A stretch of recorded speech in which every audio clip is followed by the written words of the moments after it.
આમાં આપણે જ્યારે ટ્રેલો ઉપર કામ કરીએ છીએ તો ટ્રેલો જ્યારે ઓપન કરીએ ત્યારે સપોઝ કે સમજો કે જીઆઈસી એટલે કે જેનું જે કંઈ કામ હોય છે એ હવે આમાં ઘણા બધા કામકાજ શરૂ હોય તો આપણને ખબર ન હોય કે કયું કામકાજ મારી પાસે છે, કયું કામકાજ મિતેશભાઈ પાસે છે. તો ટ્રેલો આપણને એક સરસ મજાનું એક ઇનપુટ્સ આપે છે. સપોઝ કે અહીંયા હું એમ લખું કે ભાઈ જેની, તો જેની પાસે અત્યારે કંઈ એને એલોટમેન્ટ કરેલા હોય આને લેબલ કહેવાય કે જેની જો સપોઝ કે કોઈ કામ અહીંયા કરેલા હોય તો અહીંયા દેખાશે. સપોઝ કે હેશટેગ કરીને તમે મિતેશ લખશો તો મિતેશના જેટલા ગ્રીન કલરના કાર્ડ હશે ને એટલા મિતેશને દેખાઈ જાય. એટલે સૌથી પહેલાં મિતેશને શું કામ કરવાનું હોય કે ભાઈ આ ગ્રીન કલરના કાર્ડ છે એની ઉપરથી કામ કરી શકે.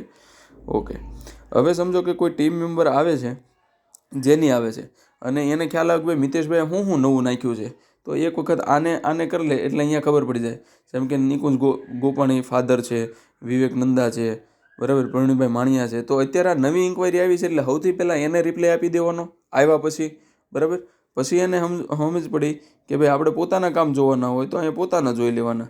જેની આવું સર્ચ કરશે જ આવશે. અત્યારે જેની પાસે કોઈ અત્યારે સજ્જે તેણે કોઈ લેવલ નથી આવ્યું એટલા માટે અહીંયા નથી આવ્યું, નહીંતર પછી ધીમે રહીને આવી જશે. ઓકે, સપોઝ કે સમજો કે હું તમને એક બીજું ઉદાહરણ આપું. જેમ કે પેકેજમાં હોય તો પેકેજમાં શું હોય કે ભાઈ મિતેશભાઈ પાસે શું શું કામ છે, શું નથી, આવી રીતનું જોવું હોય તો આપણને વધારે ખ્યાલ આવશે. જેમ કે આ ડૉક્ટર જમીનભાઈ છે તો એને લેબલ આપી દીધું કે ભાઈ ન્યૂ ઇન્ક્વાયરી એવું લેબલ આપ્યું. અને સપોઝ કે અહીંયા કોઈ ઉર્વિશ જે જોવે છે એ કોણ જોવે છે ભાઈ, તો લેબલમાં આપ્યું એ જોવે છે પ્રિયંકાબેન. તો આ લેબલ એ આપતા મેં તમને અહીંયા શીખવી દીધું. સપોઝ કે સમજો કે અહીંયા તમે આપ્યું કે ભાઈ મિતેશભાઈ પાસે કયા કયા કામકાજ છે, તો મિતેશભાઈ અત્યારે જે ફોલોઅપ લે છે આ 3ના લે છે એટલે એને 3 ઉપર જ ફોકસ કરવાનું રહે.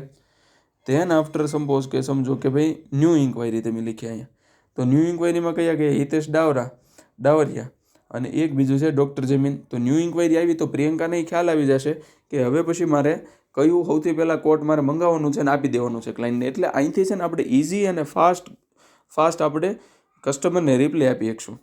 હવે સમજ પડી કે આપણે ખાલી ફોલોઅપ લેવાના છે કે કોનું ક્યાં પહોંચ્યું, શું છે શું નહીં એવું.